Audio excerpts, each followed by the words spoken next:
അങ്ങനെ പ്രൊമോ വന്നിട്ടുണ്ട് കേട്ടോ. വീക്കെൻഡ് എപ്പിസോഡിലെ ആദ്യത്തെ പ്രൊമോ, അതായത് ഈ സീസണിലെ ആദ്യത്തെ വീക്കെൻഡ് എപ്പിസോഡിൽ ലാലേട്ടൻ്റെ പ്രൊമോ ആണ് വന്നിട്ടുള്ളത്. നമ്മളൊക്കെ പ്രതീക്ഷിച്ച പോലെ തന്നെ ചിലർക്ക് പണി കിട്ടാനുള്ള എല്ലാ സാധ്യതയുണ്ട്. അതിൻ്റെ എല്ലാ സൂചനകളും ലാലേട്ടൻ ഈ പ്രൊമോയിൽ പറയുന്നുണ്ട്. അതായത് നമ്മുടെ പേരിടൽ ടാസ്ക് വികൃതമാക്കിയ ആളുകൾക്ക് എന്ന് പറഞ്ഞുകൊണ്ട്, പിന്നെ നമ്മുടെ നാടകങ്ങൾ കളിക്കുന്ന ആളുകൾക്ക്, അങ്ങനെ ഓരോരുത്തരെയും നോക്കി വച്ചിട്ടുണ്ട് എന്നുള്ളത് വളരെ വ്യക്തമാണ്. ആർക്കൊക്കെ പണി കിട്ടും എന്നുള്ളത് നമുക്ക് കണ്ടറിയാം. പലർക്കും കിട്ടാൻ സാധ്യതയുണ്ട്. പല നാടകങ്ങളും, കരച്ചൽ നാടകങ്ങൾ, ഒറ്റപ്പെടൽ നാടകങ്ങൾ, അങ്ങനെയുള്ളതൊക്കെ ആദ്യത്തെ ആഴ്ചയിൽ തന്നെ പൊളിച്ചെടുക്കാനുള്ള എല്ലാ സാധ്യതയുണ്ട്. പിന്നെ ബിഗ് ബോസിൻ്റെ നിയമം തെറ്റിച്ചത് ഒരു വലിയ ഇഷ്യൂ ആയിട്ട് തന്നെ ലാലേട്ടൻ അവിടെ ഉയർത്തിക്കൊണ്ടുവരാൻ സാധ്യതയുണ്ട്. കാരണം ആദ്യം വാൺ ചെയ്തിട്ട് പിന്നെയും അത് തന്നെ ആവർത്തിച്ച ആളുകളുണ്ട്.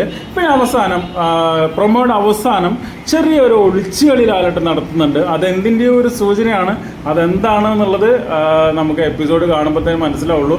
അവിടെ എന്തോ ഒരു സംഭവം ഒരു ഒളിഞ്ഞു നിൽക്കുന്നുണ്ട്. അതാണ് ഈ സീൻ കണ്ടോ, ഇതൊരു ചമ്മലോട് കൂടിയാണ് ഒളിച്ചു നിൽക്കുന്നത്.